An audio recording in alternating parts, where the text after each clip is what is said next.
Derecho a la confidencialidad. ¿Qué es?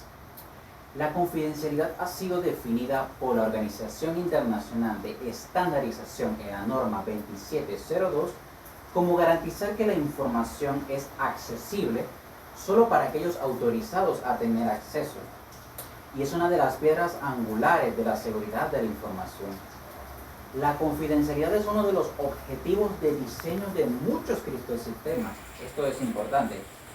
Esto es hecho posible en la práctica gracias a las técnicas de criptografía actuales que se han creado.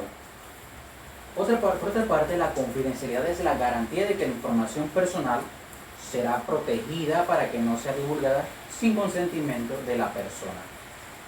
Dicha garantía se lleva a cabo por medio de un grupo de reglas que limitan ese acceso a esta información. En el capítulo 7, que habla sobre el derecho a la confidencialidad, vamos a hablar específicamente del artículo 110 sobre la conformidad administrativa. Dice que la información que lleguen a obtener la superintendencia de bancos en el ejercicio de sus funciones, esto relativo a clientes individuales de un banco, tiene que mantenerse bajo estricta confidencialidad y solamente podrá ser revelada cuando fuese requerida por alguna autoridad competente, esto conforme a las disposiciones legales vigentes dentro del curso de un proceso penal.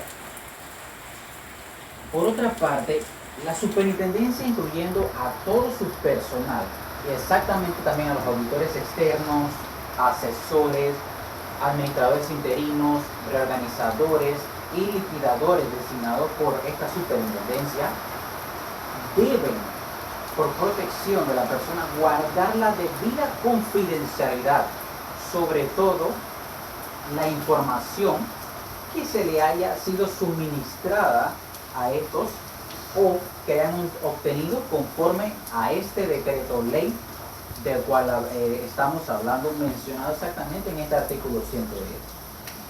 En consecuencia, no podrán revelar a terceras personas, salvo que le fuera requerida por una autoridad competente, conforme esto tiene que ser conforme a lo que está dispuesto en este artículo, pero se van a exceptuar de esta disposición aquellos documentos o informes que de conformidad con este decreto ley y por su naturaleza tienen un carácter, digamos, público, y aquellos que deba suministrar en cumplimiento de leyes sobre, en este caso, sobre prevención de delitos, de blanqueo de capitales.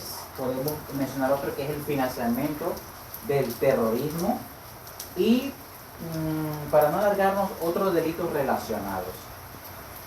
Los servidores públicos que con motivo de los cargos que desempeñen tengan acceso a esta información de los clientes de que trata este artículo, quedan obligados a guardar la debida confidencialidad aún cuando cesen sus funciones, es decir, cuando ya terminen su trabajo.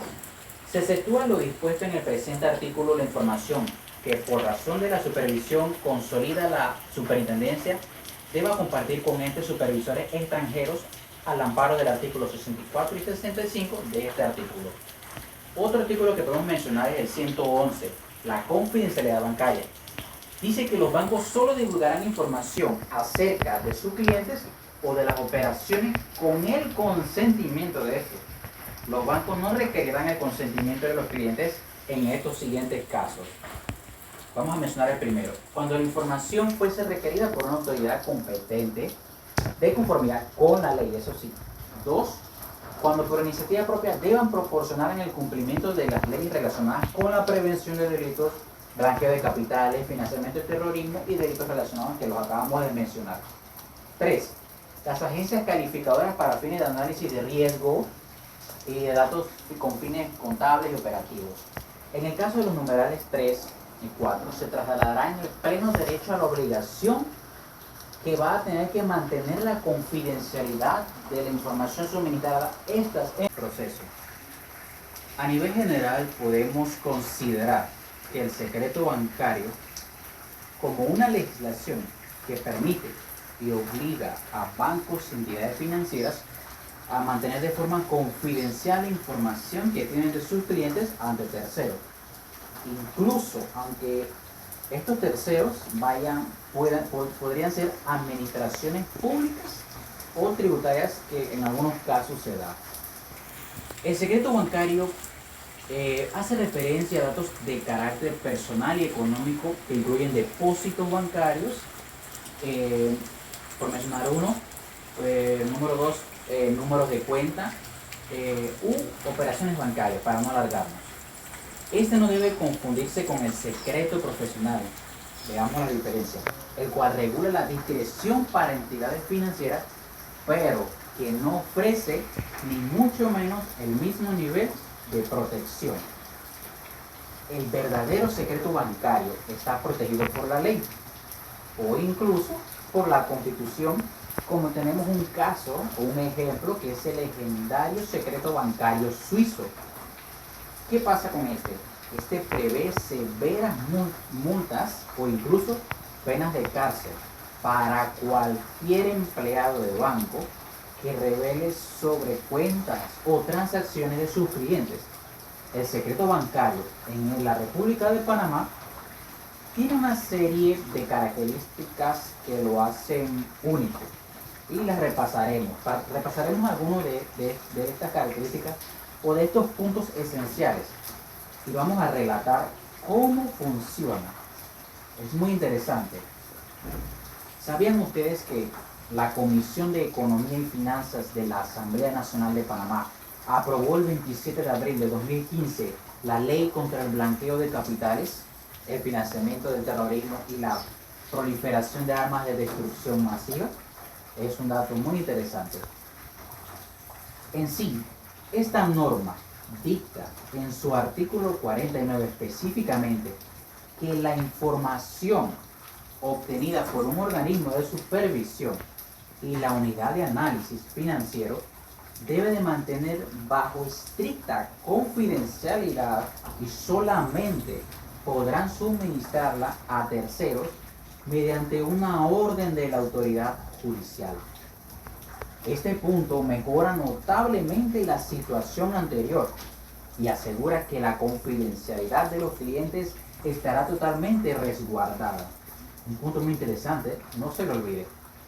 La ley también establece que la Superintendencia de Bancos de Panamá, autoridad competente ante las demás, podrá solicitar a las entidades financieras la identidad del depositario, es decir, de la persona que tiene una cuenta y está depositada. Esta ley, que pretende prevenir el blanqueo de capitales, ayuda a que la imagen que tiene nuestro país, Panamá, en el exterior, sea de un país más transparente y que realmente está luchando con el blanqueo de capitales, contra la evasión fiscal, contra la financiación del terrorismo, pero, escuchen esto, prevé férreamente protegiendo a los clientes que realizan actividades comerciales de forma lícita. Esto es una protección que se les da. Por otra parte, podemos considerar a Panamá como uno de los centros financieros más grandes del mundo, a pesar de su pequeña extensión. En ella podemos encontrar centenares de entidades bancarias, financieras, aseguradoras, estas ofreciendo servicios a todos los clientes en el mundo, no solamente en este país. Estas empresas cuentan con una normativa que les permite ofrecer una absoluta confidencialidad a sus clientes que operan dentro de la legalidad, pero dentro de la legalidad tiene que ser. Panamá cuenta con pocos acuerdos de transferencia de información con países del mundo, haciendo más fácil conseguir esa información y brindando la confidencialidad de sus clientes. Para terminar y dando unas conclusiones, el Tribunal Constitucional ha considerado que el secreto bancario, como una extensión del derecho a la identidad, sin embargo es notablemente inferior a las veces que el mismo se ha pronunciado sobre ello en comparación con pronunciamientos sobre los derechos de las personas tutelados por la protección de datos de carácter personal. Recuerden que estamos hablando de la confidencialidad. Esto nos muestra que la protección reforzada que se ha otorgado a este derecho de confidencialidad es fundamental para la protección de datos, que si bien, al igual que el secreto bancario, se encuadra en un primer momento dentro del derecho a la intimidad. Hablemos de la actualidad. En la actualidad goza de una consideración autónoma este derecho a la confidencialidad en muchos bancos a nivel mundial. El secreto bancario se puede configurar legislativamente o estuvo configurado legislativamente en España como una institución con eficacia limitada, pues la misma no puede esgrimirse frente a los requerimientos de algunas administraciones públicas o algunos tribunales en este caso.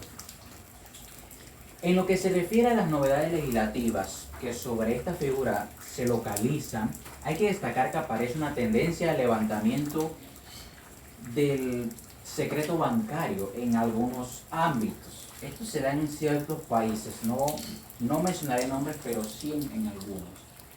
Esta relación con la banca electrónica, por ejemplo, el reciente preámbulo de la directiva del Parlamento Europeo, del Consejo, que el 25 de noviembre del 2015 habló o mencionó en algunos de sus párrafos de un levantamiento del secreto bancario en materia de pago por internet. ¿Por qué? Porque permite el acceso a proveedores a los datos de estas personas, de las cuentas bancarias que ellos tienen. Pero, por otro lado, en lo que se refiere a las relaciones que surgen entre las entidades financieras y sus clientes, llega a ser en virtud de lo que se dispone en la legislación de protección de datos. En esta protección de datos existe una fuerte obligación de tratamiento confidencial de los datos por parte de la entidad que con motivo de la relación tiene conocimiento de los datos de la persona, pero que deberá adecuarse a los casos que la ley contempla para entonces así proceder a su cesión a terceros, o bien obtener el consentimiento del interesado. A lo largo del tema hemos visto el solapamiento al que están sujetas las legislaciones bancarias, pero en materia exactamente de secreto y la legislación de protección de datos de carácter personal. No obstante, hay que señalar el hecho de que la obligación de guardar el secreto bancario se configura en nuestro ordenamiento como una obligación menos existente que las vinculadas a la protección de datos, pero de carácter personal. ¿Por qué? ¿Qué problema surge o qué problema hay? Es el hecho de que la normativa de la protección de datos solo protege a las personas físicas, a diferencia de lo que ocurre en relación al secreto bancario. Veamos las diferencias que hay aquí, que no hace la distinción y protege a la clientela bancaria en general. A pesar de ello, sin el consentimiento de los interesados o una ley que habilite a prescindir de él, las entidades financieras no están habilitadas para la transmisión de los datos con motivo de la relación contractual. A pesar de ello, sin el consentimiento de los interesados o una ley que habilite a prescindir de él, las entidades financieras no están habilitadas para la transmisión de estos datos que con motivo, observen, de la relación contractual obtengan a terceros. Y ello independientemente de si el cliente sea persona física o jurídica. Eso es tema de otro momento. ¿Sabía usted, otro punto, que nada impide a las entidades crediticias que al inicio de sus relaciones contractuales con la clientela obtengan, esto sí, una autorización que haga dispensar el deber de secreto bancario que se tiene acá, tal y como se contempla en la legislación vigente?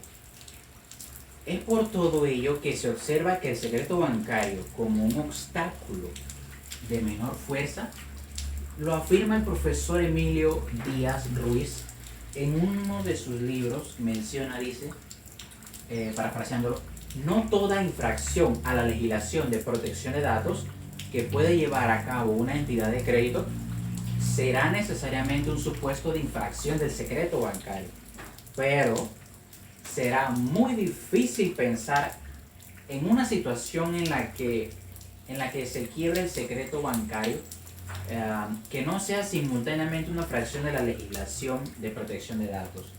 Todo ello siempre refiriéndonos a las infracciones del secreto bancario que se den en el mismo, cometidas con relación a las informaciones que lleguen a ser transmitidas a los registros de información crediticia.